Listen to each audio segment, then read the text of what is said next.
Kraft tangan merupakan satu warisan setempat negara kita. Sarawak sangat kaya dengan seni kraft tangan atau hiasan dengan menggunakan tangan sepenuhnya atau perkakas ringkas.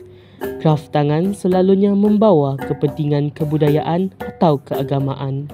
Hari ini, anda akan bersama dengan saya untuk mengenali dengan lebih dalam tentang salah satu kraft tangan yang terkenal di kawasan setempat saya, iaitu Bakul Anyaman Sarawak.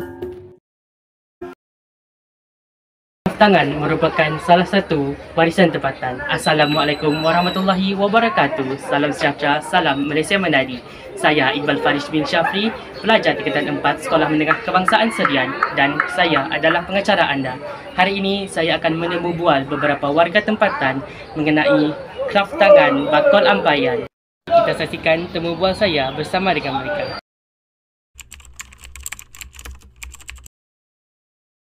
Saya Maya Teresa, saya berumur 16 tahun dan saya pelajar aliran seni dari SMK Serian. Nama saya Arabella, saya berumur 16 tahun dan saya pelajar SMK Serian. Nama saya Eleanor Anatuyen, saya berumur 16 tahun dan saya pelajar di SMK Serian. Ringkasnya, anyaman merupakan seni tradisi yang tidak mempunyai pengaruh dari kuasa luar. Sejarah anyaman sama dengan perkembangan seni tembikar. Orang pada zaman dahulu menggunakan bakul anyaman untuk meletakkan hasil tanaman yang dikutip dari kebun.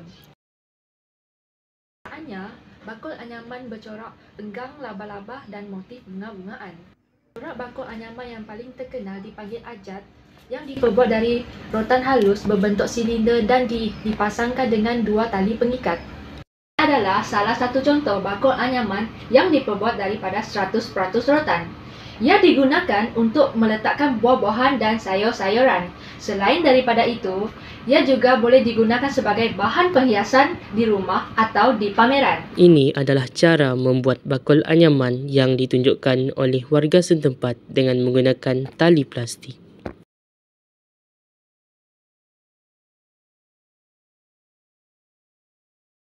Ya, tahu.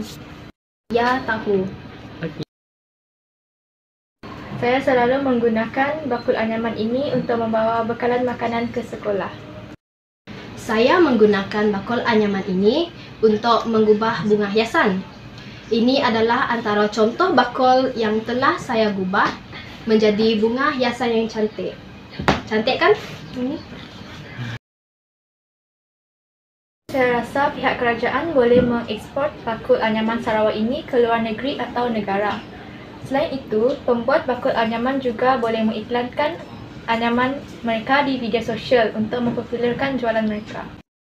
Mungkin kita boleh mempamerkan bakul anyaman di tempat tarikan pelancong.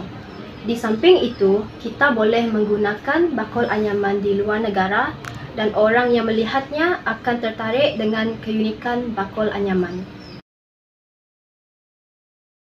Itu tadi temu bual saya dengan beberapa warga tempatan mengenai kraft tangan bakul anyaman Sarawak. Daripada temu bual itu, kita dapat memperolehi banyak ilmu tentang bakul raga anyaman Sarawak.